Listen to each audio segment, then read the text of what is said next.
Salutations, Garbage Film fans. I got a special edition of the Garbage Can Film Man Presents here on Finding Freeman. Today I'll be talking about one of my favorite Japimation flicks of all time, Fist of the North Star. I don't know what it was like for y'all back whenever you were kids and watching Japimation for the first time, but for me as a kid, it was nothing short of mind-blowing. Blood, titties, cuss words, weird plot lines, weird dialogue. As a kid, watching this shit made me feel like I was getting away with fucking murder. The shock factor alone gave me a sensation I could only liken to watching porn for the first time, or maybe taking that first drag off that pack of cigarettes I stole from my aunt back when I spent that summer vacation at her place. All similes aside, I felt like a fucking badass, and all I was doing was sitting on the couch watching a cartoon for Christ's sakes. Of course, it wasn't just any cartoon. It was the manliest cartoon ever made. Since watching it, I've spent countless hours searching high and low, trying to find another example of anime that would give me that same rush. Of course, that never happened. It was just one of those things, like it was like an astrological event, where the moon, the earth, the stars all aligned with Uranus. I was the right age, it was the right movie, and most importantly, it was the right fucking year on the calendar. With all those things in sync, watching Fist of the North Star was nothing short of motherfucking life-changing, like Richard Simmons' Deal-A-Mill or some shit. Of course, nowadays, seeing Japimation isn't anything special. Seems to me modern anime just isn't the same. No matter how strange the plot or original the characters, the new films just don't have that same feel as the old 80s classics. It's just different for me. The animation looks different. Hell, I'm grown, so I'm different. What I'm saying is I'll never experience anime the same way as I did whenever I was a kid. But it's not just that. I think a big part of it goes down to accessibility. I mean, anime is everywhere these days. It's on Cartoon Network's Adult Swim. It has its own aisle on the video stores, its own category on Netflix. Don't even get me started on the internet. With all these mediums for accessibility, anime just isn't as hard as it used to be to find. I mean, it's about as hard to find as finding an empty bottle of booze in my fucking trash can, for fuck's sake. When I think about titles like Gogol 13, Fist of the North Star, Ricky O, Akira, honestly think about what a pain in the ass it was to actually find those fuckers back in the day.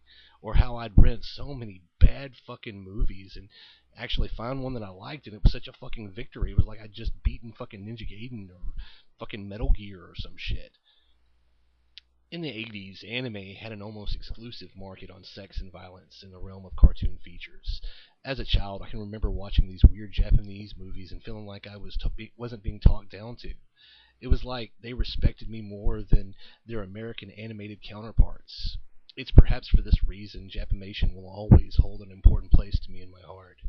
Some assholes always try to argue with me that the Japanese were only mimicking a trend that had began in animation starting in the 1970s, citing guys like Ralph Bakshi and titles like American Pop or Heavy Metal. Or they'll bring up that guy who made Fritz the Cat and say that he was putting out a similar product even before Bakshi was doing features. The UK had Adams releasing his adult-themed feature-length films in the 70s as well, with titles like Watership Down and Plague Dogs. But when I compare those Western adult animation to Japimation, it's almost like the Westerners were trying to be extreme, where the Japanese animation films were extreme. Note, all of Adams' films were rated PG, not to mention they were very story-driven, based off best-selling novels.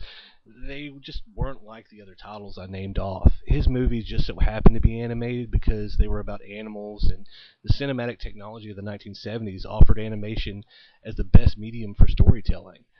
They are in a class all by themselves, and one day I'd like to review one, but I better stick to Fist of the North Star and get back on topic here. Growing up in the 80s and finding Japimation at your local video store was nothing short of finding buried treasure.